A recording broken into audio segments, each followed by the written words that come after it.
Hey everyone. We'll just give it a sec. Folks, I think are still trickling in. Um, so we'll give it just a second here and then we'll go ahead and get started.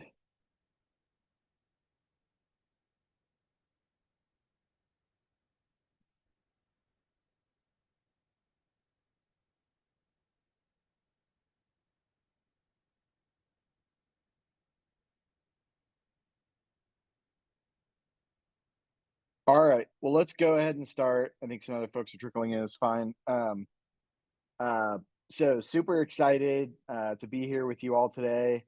I would say this is like probably one of my favorite events on honestly my favorite topic, which is MBA admissions.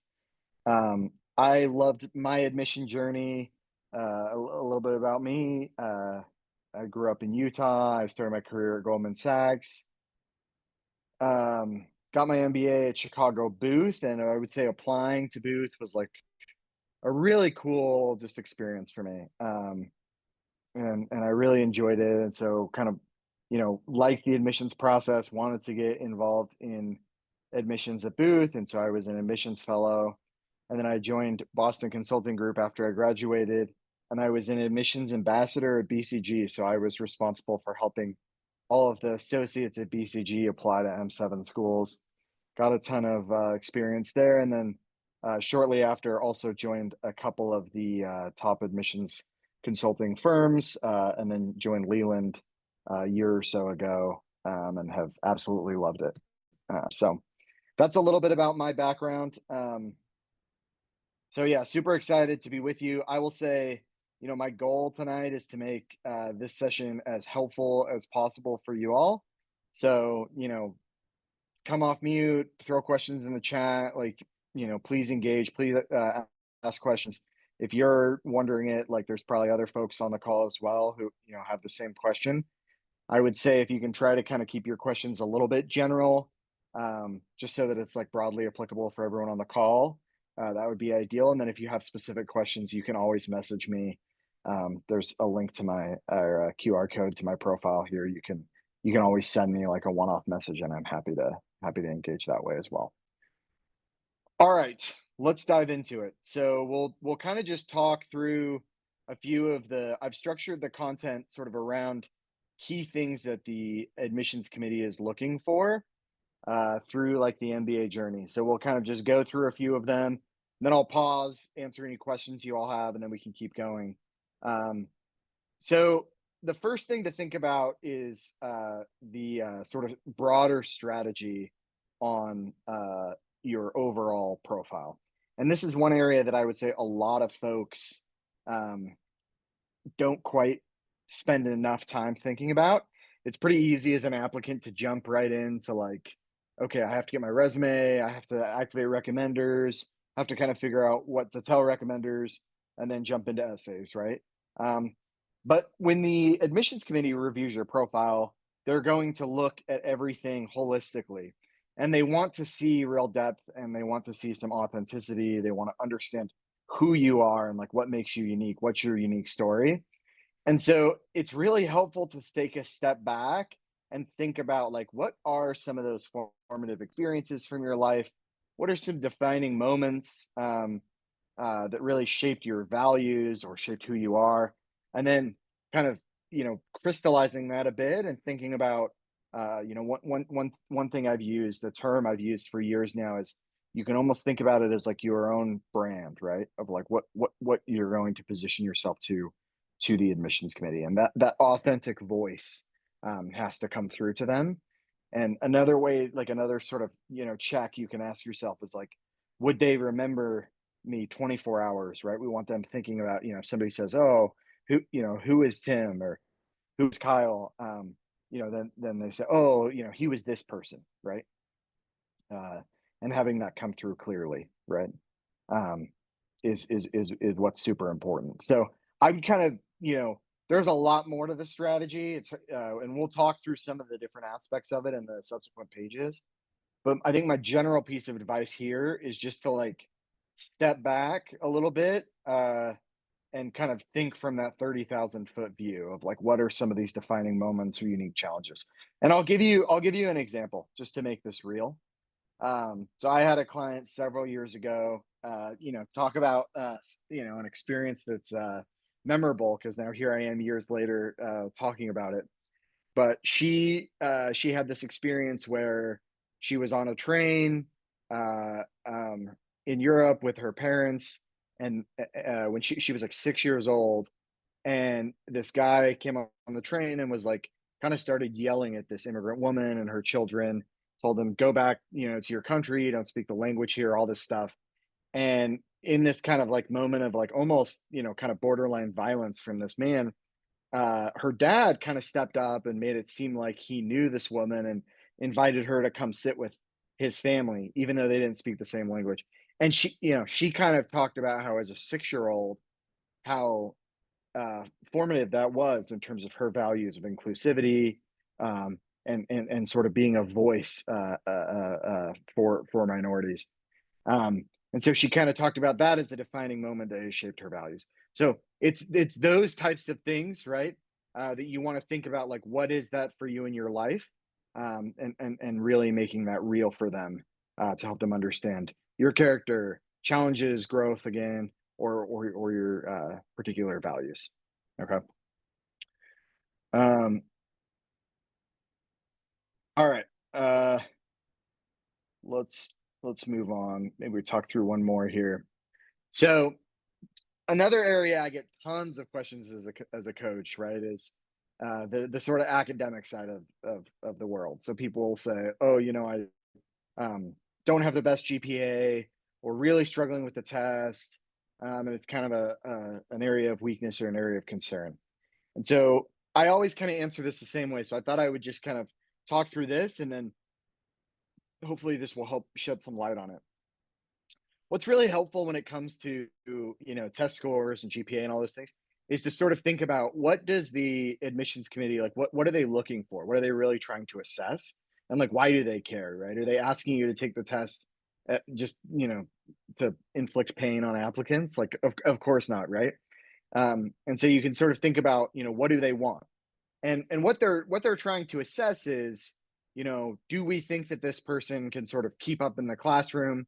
Almost every, if not every single class in business school has some group work component. And so, are you going to be a detractor from that group experience? Or are you going to be somebody who's able to meaningfully contribute?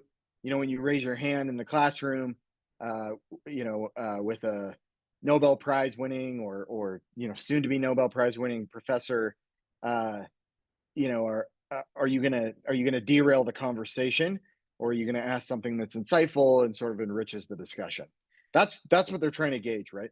I think sometimes, there's a lot of reasons we go to business school. There were multiple reasons I was interested in going. One was because I wanted to pivot from financial services to consulting. But from an adcom perspective, like if you put yourself in their shoes, right? This is a university, so it's academic first. They're very interested in the learning and kind of creating a really engaging environment there where folks can learn and sort of establish that strong business foundation. And so they want to get comfortable with that. So, how does that apply to you? If there are areas where you feel like there are weaknesses, like say your GPA is subpar, you can sort of look for things that can get them comfortable. So one is you can give them context around why. You know, I had a client a couple years ago who had a significantly, like a very traumatic event, like his sophomore year in college, and his grades suffered and then sort of slowly improved after that. Um, but that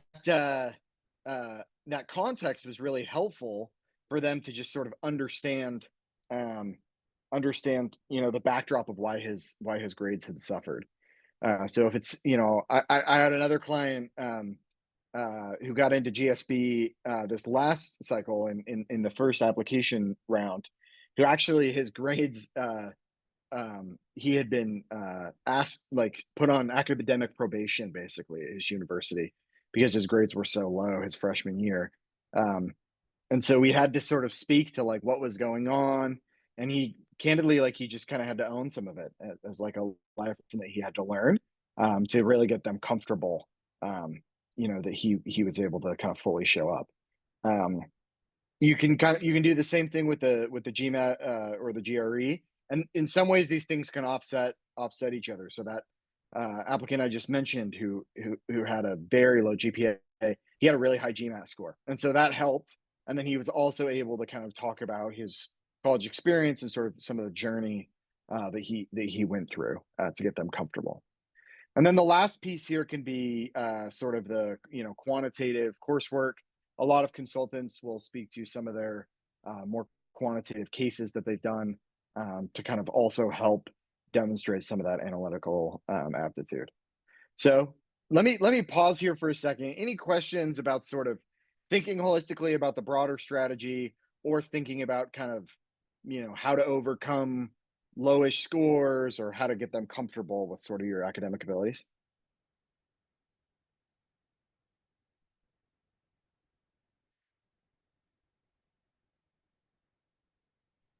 Just a quick question, Tim. What would be considered like a subpar GPA?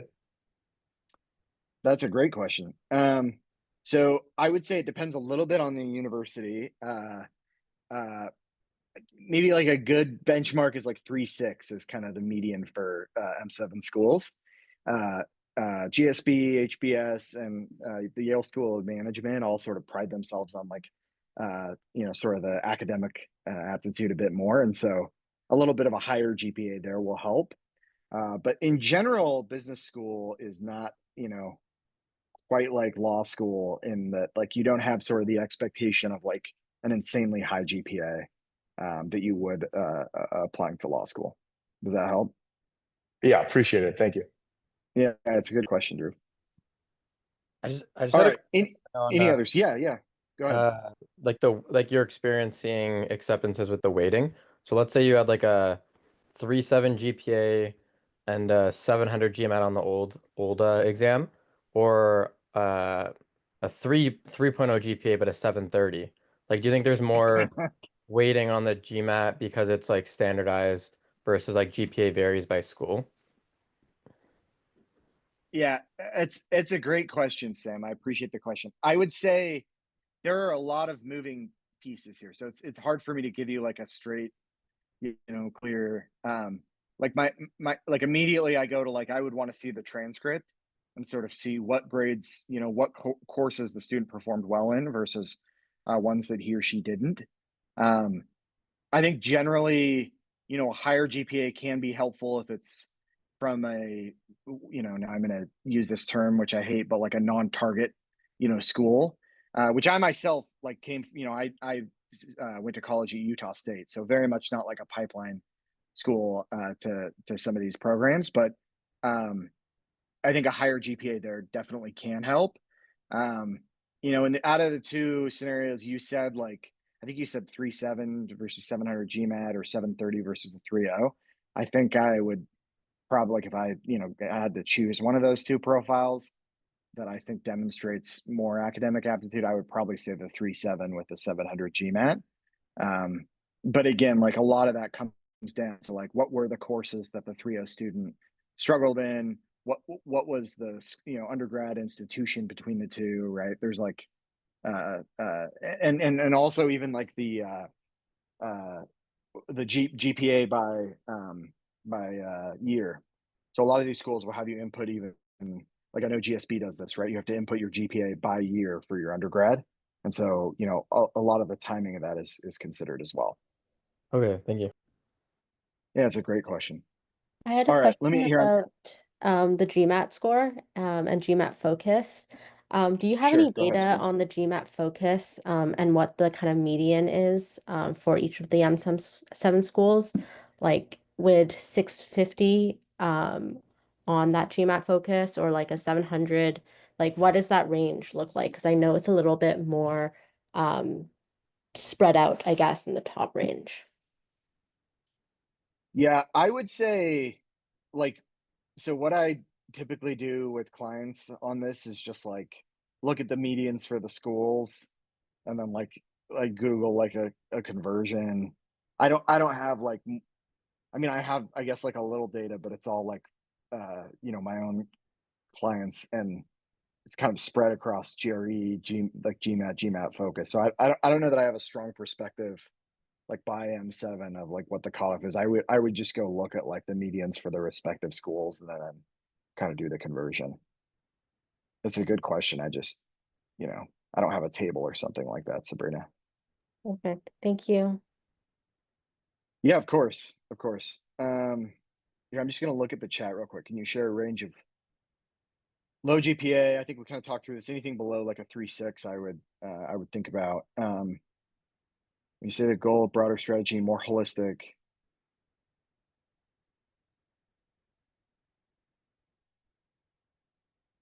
So Justin, just to kind of touch on your question here, I don't necessarily feel like the goal, right, is to show no obvious deficiencies.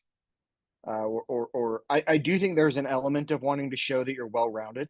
And part of this is like, um, there's a set of things that they're looking for. There's like a set of criteria. When I joined the admissions team at Booth, um, we kind of like, there was like trainings where they're saying like, this is how you are to evaluate candidates. Um, and all those sort of boxes you have to check. And so I would think of it more as like kind of touching on all those right things. And I think that's where, coach or consultant can help. I would love to just kind of rattle these off, but I signed a confidentiality agreement when I was working at Booth. So I don't kind of explicitly share them, to honor that. But I mean, you can kind of get a general sense, on Google, or I'm happy to, for all my clients as I'm reviewing the content, call out where I feel there are gaps, where it's clear that something's being missed. But for the most part, you definitely want to kind of have a couple areas that pop, right? Like what are your strengths and sort of that brand that you're building, and then some awareness, candidly, around your weaknesses and how you're thinking about them and how you're managing them. There would be an expectation that you would manage them into the future as well, like through your short and long-term career goals. And we'll talk a little bit more about kind of building that narrative in a second. Um, I got a question, some example of pipeline schools. Like I would say, very competitive undergrad programs. I've helped a lot of clients from undergrads from like UPenn, University of Chicago, Cornell, Harvard. These are all schools that, pipeline. I probably shouldn't use that word, but schools that they would sort of instantly, know what to expect and respect. Let's see. Good question here. Does the test you take matter? The answer is no. It really doesn't.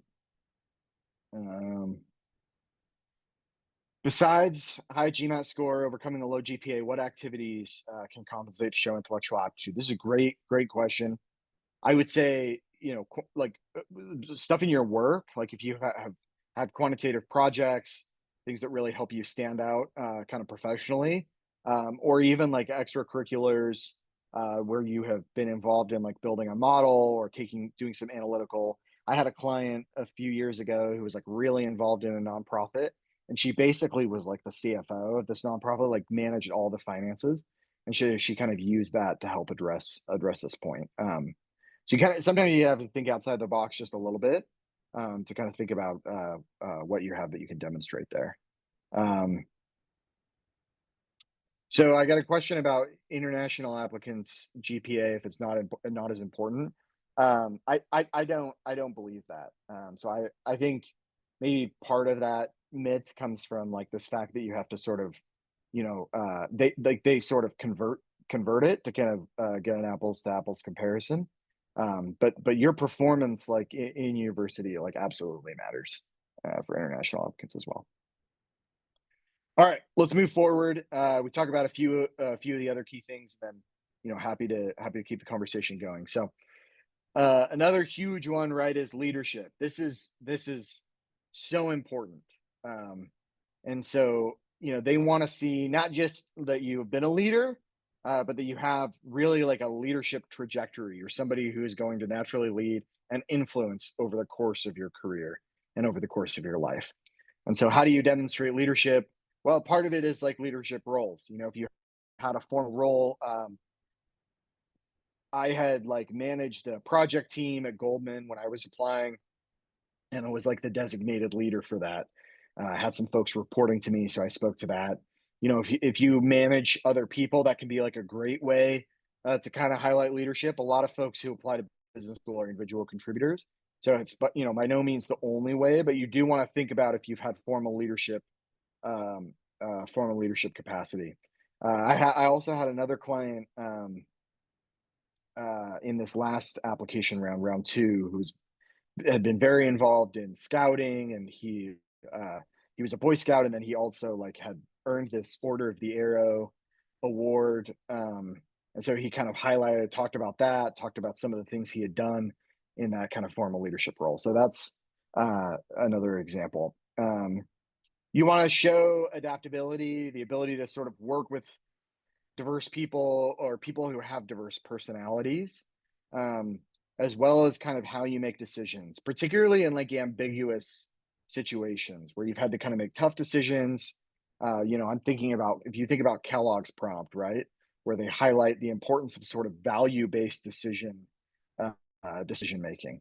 And so you want to kind of think about like what guides you in the gray areas where you're in charge of the answer, and it's not like super clear necessarily, right? Um, or a situation where your values are being challenged and there's a lot of pressure that could cause you to sort of make a decision that isn't in full alignment with your values. And then lastly would be motivation, right? How you sort of motivate other people, um, and inspire people, lead them to a collective goal. So, when you think about leadership, like a great essay to sort of think about where all of this comes together is the HBS leadership essay, right? Where they ask for, first, who's a leader that's inspired you, and how has that shaped your leadership? Again, I'll say like your leadership brand almost, right? And then what's an experience where you demonstrated that brand and really use that to kind of exhibit real leadership? And then the last part of their question is like, where's a leadership deficiency or an area that you would like to grow in the future?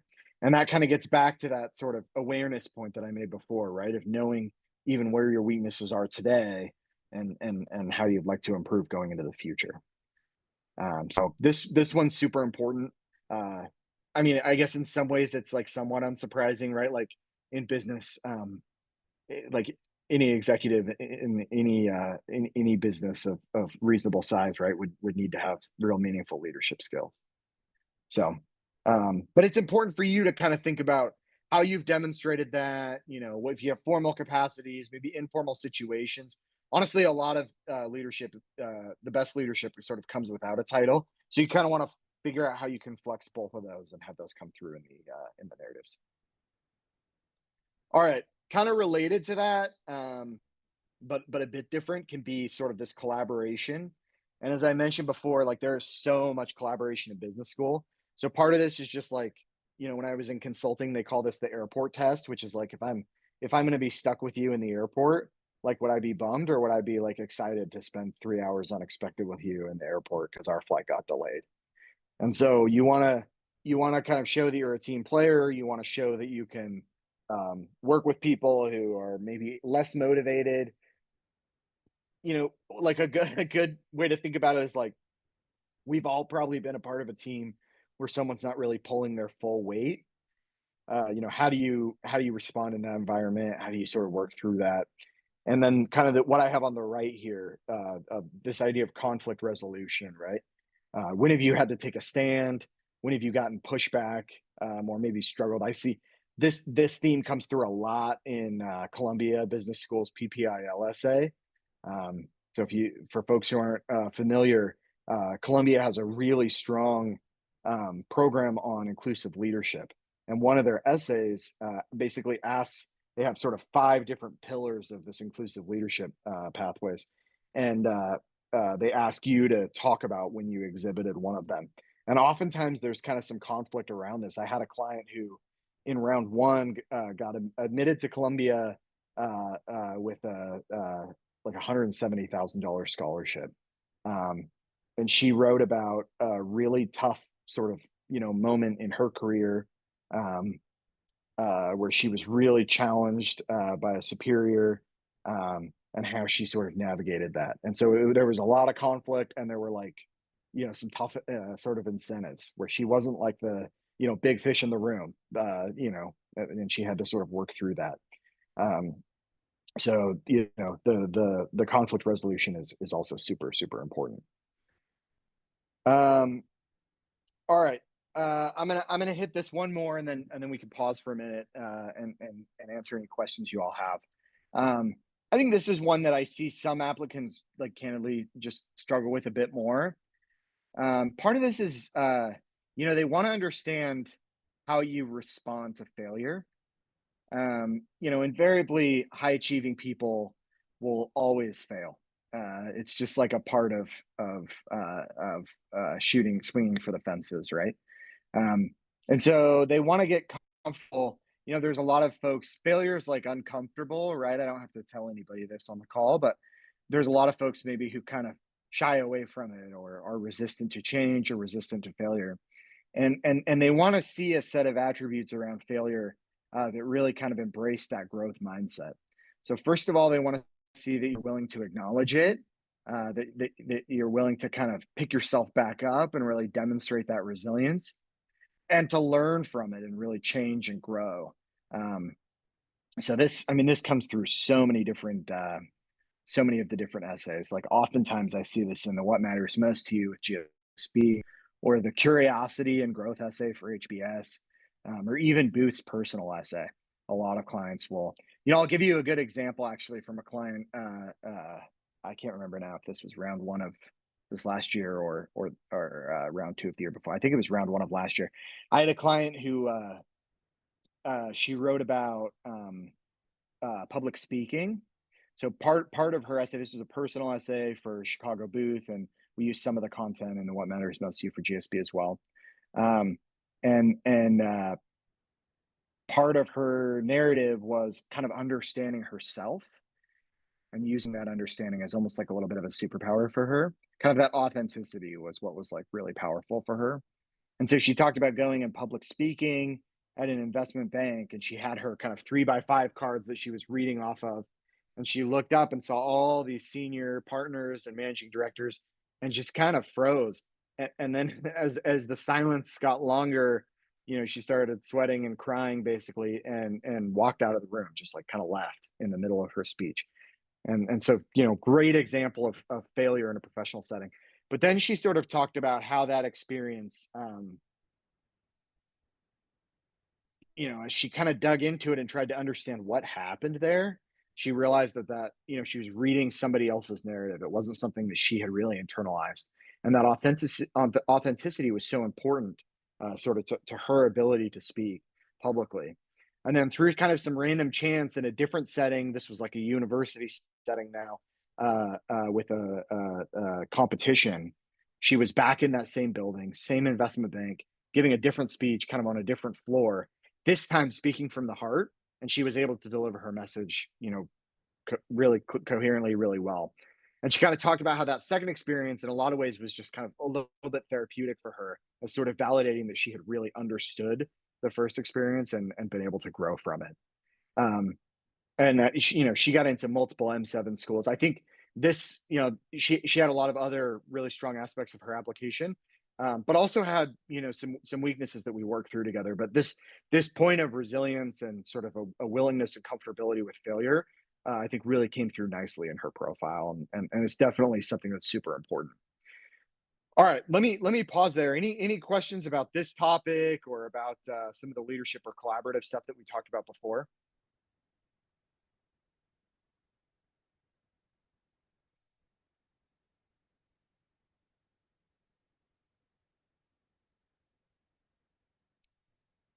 I'm gonna just check out a couple in the chat. Does managing the financial side of a major deal?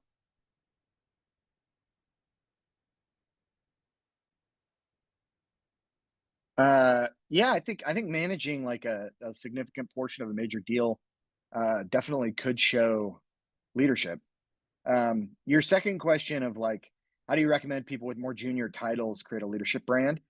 So honestly, in some ways, like, leading right without title is harder. And so I think being able to show that you can like bring people together and align them to a common goal as a more junior person in the team is super, super important, and very well respected by the admissions committees. Are they the same? Are essays the same every year for most schools? They don't. They do change, RJ. I would say, they don't change every year. So yes, I guess is the answer to your question. But they do change. Does it matter what round you apply to?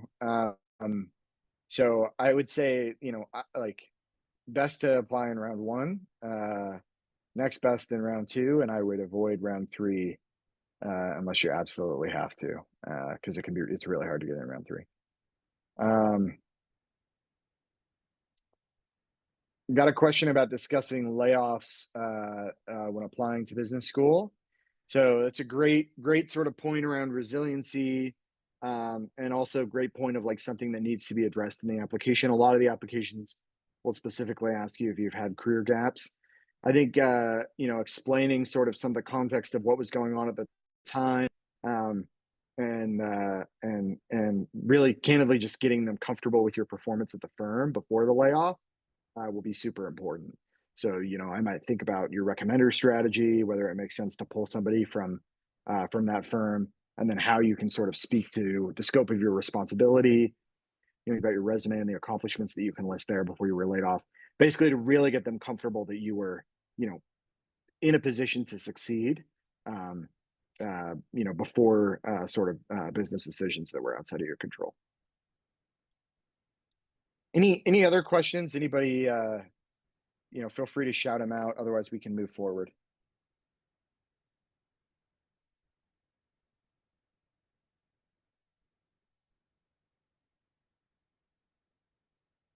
Sam, I like your question. I would say message me. I'm gonna take this offline. There's some things to think about with round three. Like there are other factors to sort of consider, and I'm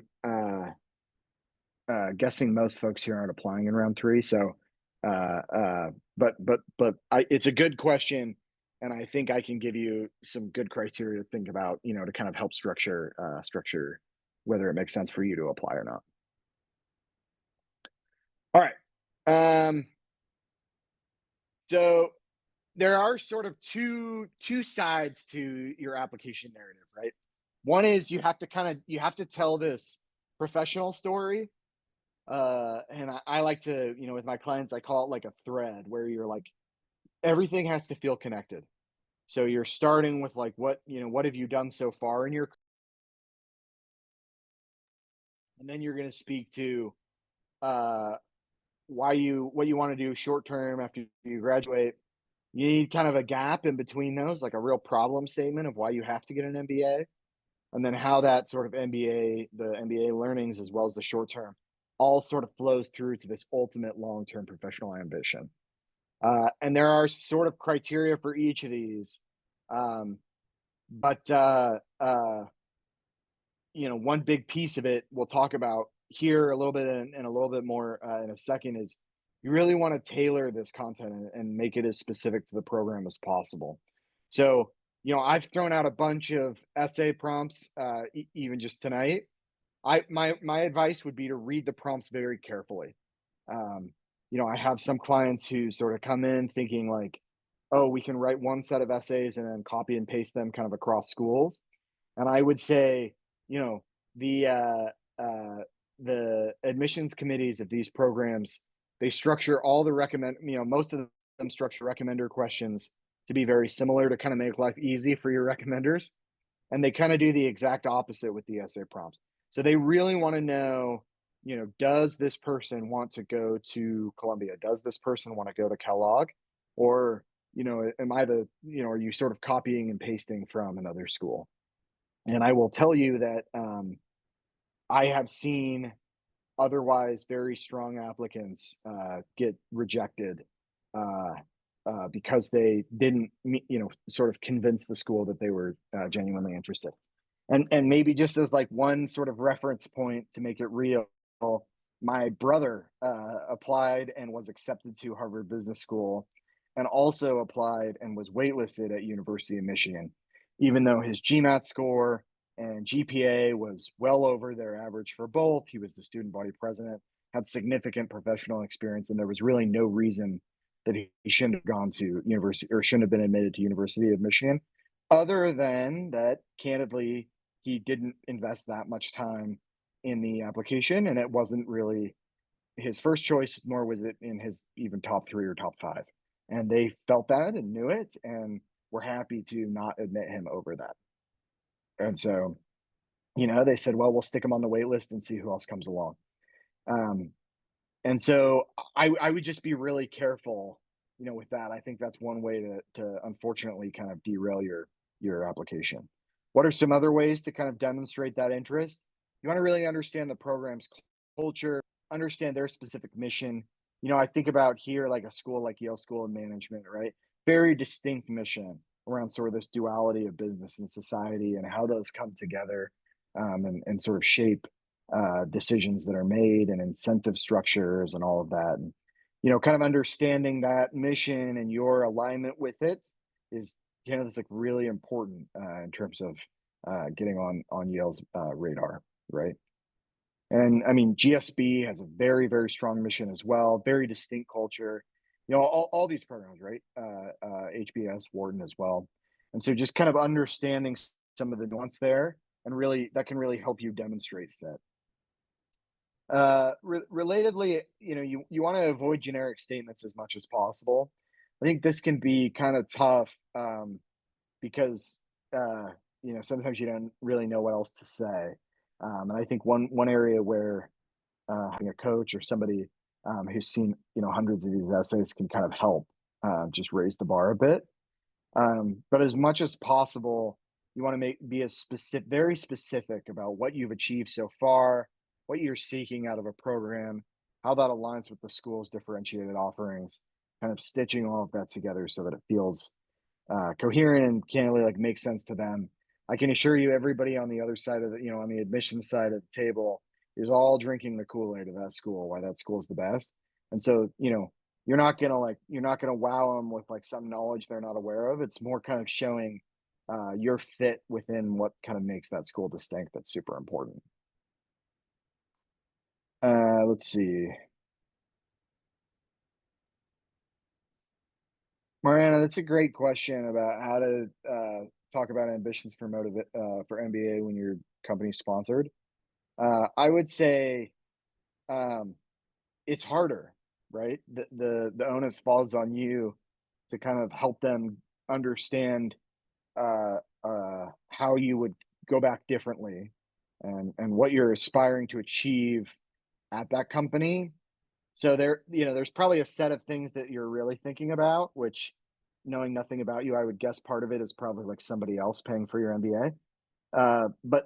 But they want to hear, some of the more like kind of growth aspects or areas that you would want to develop. So maybe just to make it real, I'll share, like, I had a client who got into HBS in round 1 this last year, and she was sponsored. She's a consultant.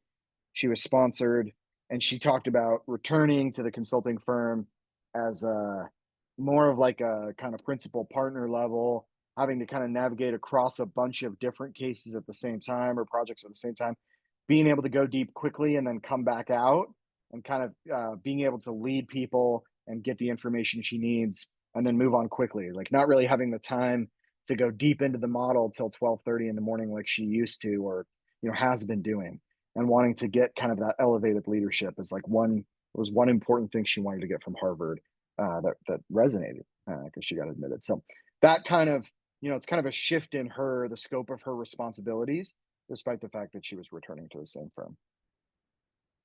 Are there topics to avoid on failure? That's a good question, Chris. I would say, like, I would think about why you're communicating this topic of failure. So I think failure for the sake of failure, like, I tried this, it didn't work, it sucked, and here we are. Like that's not obviously not going to resonate, right? But I think if you can share what you learned from the experience, I'd be hard pressed to say there's like real meaningful things that are. Just think if there's anything that's like really I would stay away from. Um, uh, I think there probably are some career, like, professional things that just aren't that helpful to talk through. So, like, I wanted to transition into consulting, when I was working at Goldman, which is partially why I got my MBA. And before I applied uh, for business school, I applied for consulting firms and was not successful.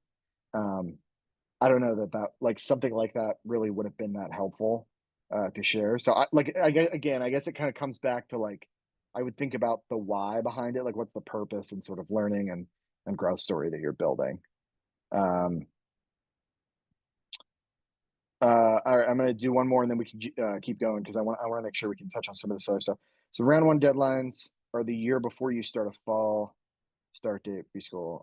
Yeah, that's right. The round one deadline would be September the year before you would matriculate. Most people leave like sometime in the summer before they matriculate. All right.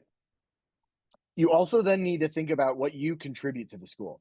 So some schools are more explicit about this. Like I'm thinking about, Wharton, their second essay, I think literally says like, what can you contribute academically, professionally, and socially or culturally? Uh, and then that's like pretty explicit. Some are not as explicit, right? Booth, Kellogg, they don't explicitly ask this, um, but it's still super important. And so you can think about what you bring to the table. Part of this could be more qualitative or softer. You've had a diverse background or very diverse experiences that would enrich the community and kind of help you share perspective.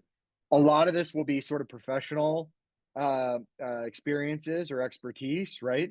Um, there's a ecosystem going on inside these business schools where students are helping other students with recruiting.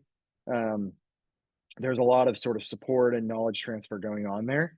And so I think being able to talk about kind of what you bring and how you would help other folks um, can be really important. I had a client um, in round one who had a very kind of interesting hobby that he talked about kind of bringing to the school to kind of help some of his peers around like tax support. Um, and so he kind of used that as more of like an aside kind of cultural thing, but something that he brought to contribute that I think really resonated. So that's more kind of on the passion project side. But it is really important to kind of think about what you contribute to kind of help you stand out and also demonstrate some awareness, right? You're not just coming to sort of take and take and take, but also to give back into the ecosystem to kind of enrich the community. All right, let's talk about this one for a sec. Like, can't stress this enough, right? Of like why the school, why now, sort of aligning your goals. So you want to really kind of think about again like what you're solving for, what's your long-term ambition. It's important to kind of highlight the motivations behind this. So like to give you an example, I had a client in round two now. We're hearing on interviews. He wrote about wanting to become a CFO and like sort of some of the reasons why and his exposure to corporate finance and some of the work that he had done there. I've had clients write about venture capital, investing in women-led businesses. I've had clients write about transforming the mental health space, healthcare disruption, value-based care disruption. There's a lot of different ways to take this, right? But you can sort of think about what's your kind of long-term career aspiration. What would you do in the short term to sort of build up to that?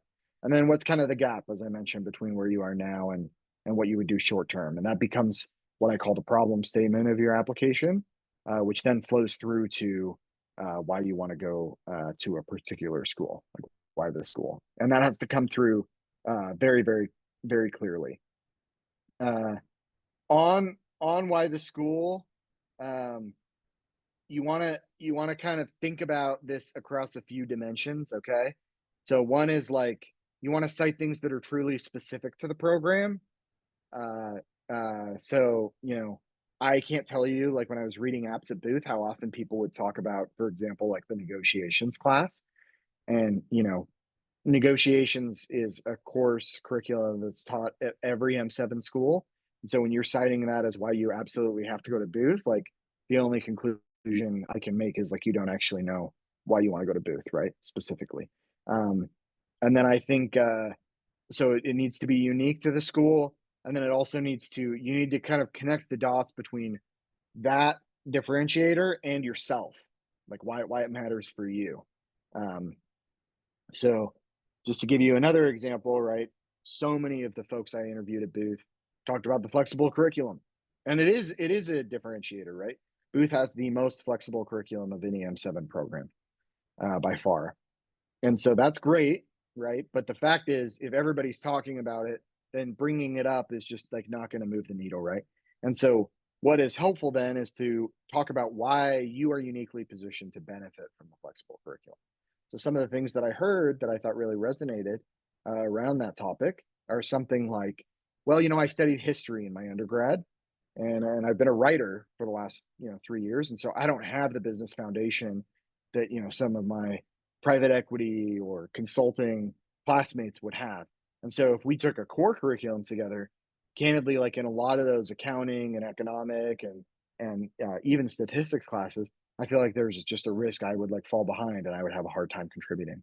So the flexible curriculum would allow me to take some of those more basic courses with other folks who also don't have this, strong finance or strong analytical background, so that we can, I can kind of maximize the value of those specific classes. And so that's just like an example of taking something that's very unique and differentiated and really applying it to yourself. We could say the same thing about Columbia being in New York City. We could say the same thing about GSB, right, and their kind of entrepreneurial ecosystem. Like you can go on and on, right, for each of these different programs and sort of what makes them unique. And there's a lot there. I'm calling out kind of some of the bigger things, obviously, but you really want to tailor it to you as much as possible. Any questions here?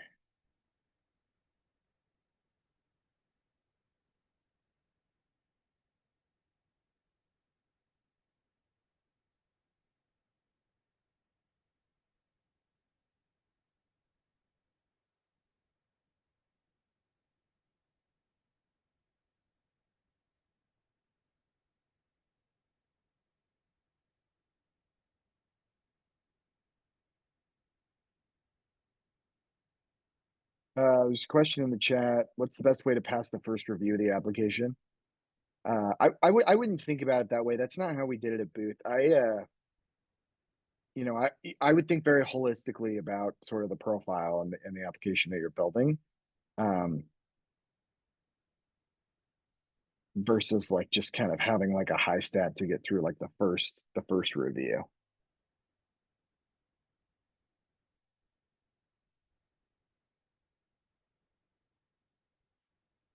Austin, it's a good question. I would say in terms of, helping you kind of understand an MBA makes sense. Like I would, you can read on some of their websites. I'm happy to chat about it. You can talk to some current students just to kind of get a sense of like how the programs may benefit you.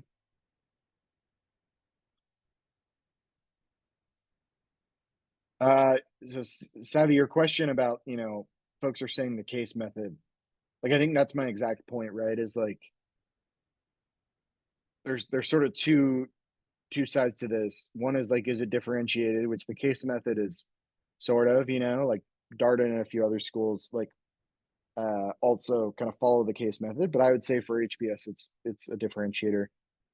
And then the second is to kind of really think about how it applies or how you're uniquely positioned to sort of take advantage of that differentiator.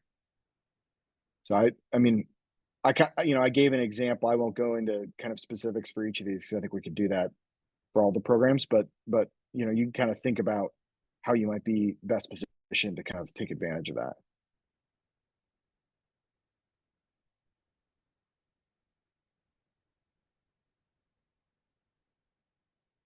All right.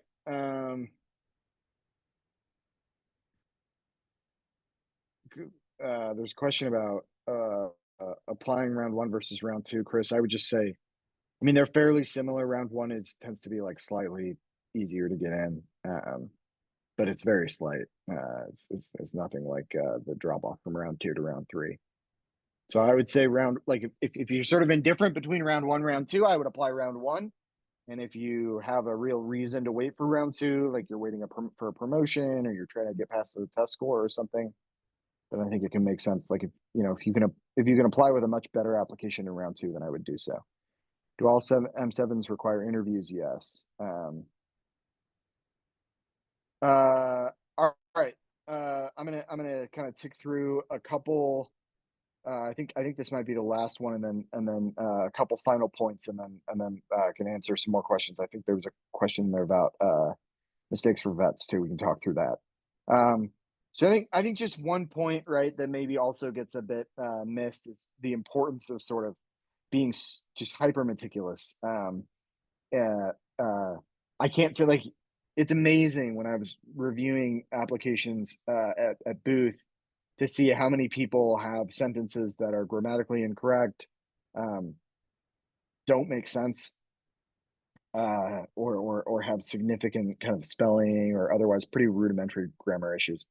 I think part of this is, folks get moving fast, but I think part of it is also like we have a tendency to just sort of like overlook, like if you're reading something that you've read 10 times, it's easy to sort of overlook the mistake.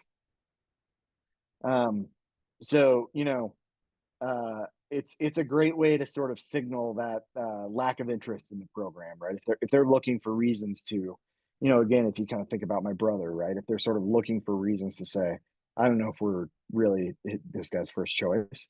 This is a classic way to sort of feel that out. And so, I would have other people read the content because they will have a different perspective and see it with fresh eyes. I can't tell you the number of my clients where I have caught like a double space in their essays, for example, because you get editing it and you're cutting and you're deleting, and a lot of those kind of smaller details, you say like, who's going to notice? But like I can tell you, as somebody who's working in admissions, like they notice. I think also just on this point on the right too is like, I would really think about the art kind of behind the essays. One thing that's really cool about the essays is the fact that they're more free form, and I think a big reason for that is because it's a good opportunity for you to kind of showcase some of that authenticity and pull out some of your personality. And so I would think about kind of the writing, some of the meta themes that are coming through in like through the writing, right? Is a good opportunity to sort of highlight your personality a bit, and demonstrate some creativity, and that'll go a long way. It's maybe not quite as much as what you would expect or what you would see in like undergrad essays, and it depends a bit on the prompt and the school. Wharton's essays are a bit more structured, for example, than like what you would get at like What Matters Most to You from GSB. But I would kind of think about kind of how you can add or infuse your personality into the writing a bit.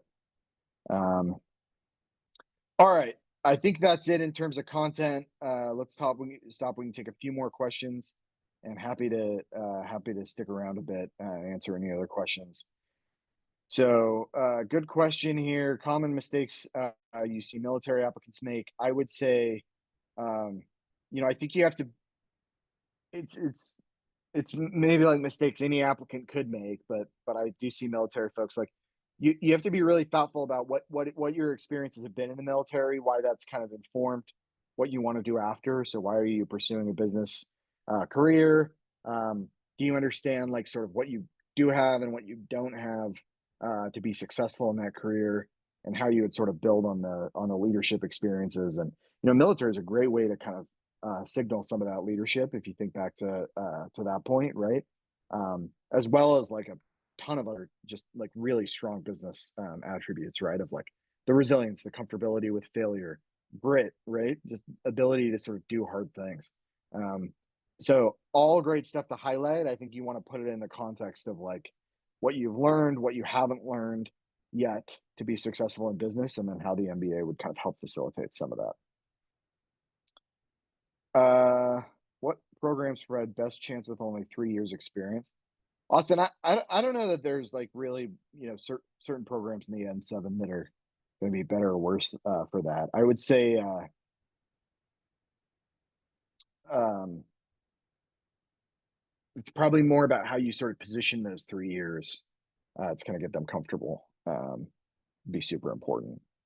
Um, what's usually average age of MBA students? I think all the profile stats are on their website, so maybe I'll defer that one. You can go look at the class profile. They list all that stuff.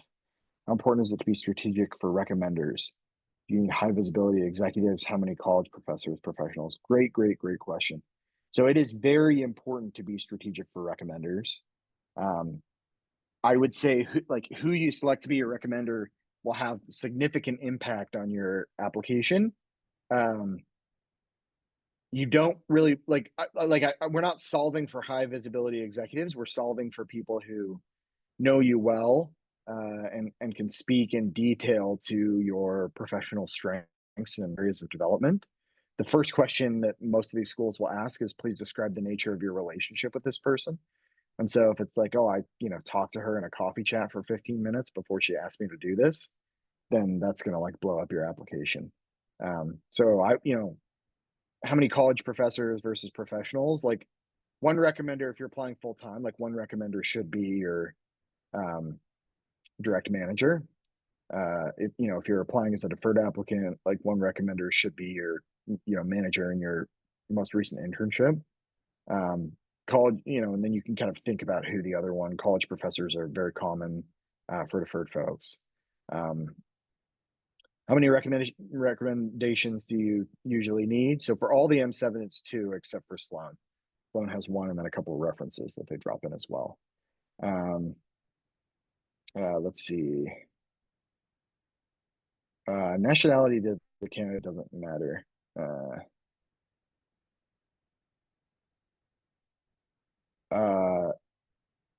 No, I don't think it's better to apply as a less represented citizen. That's not clear to me that would improve your odds. Any final questions? Yeah, it's a good question about how to kind of prep the rec letters or recommenders.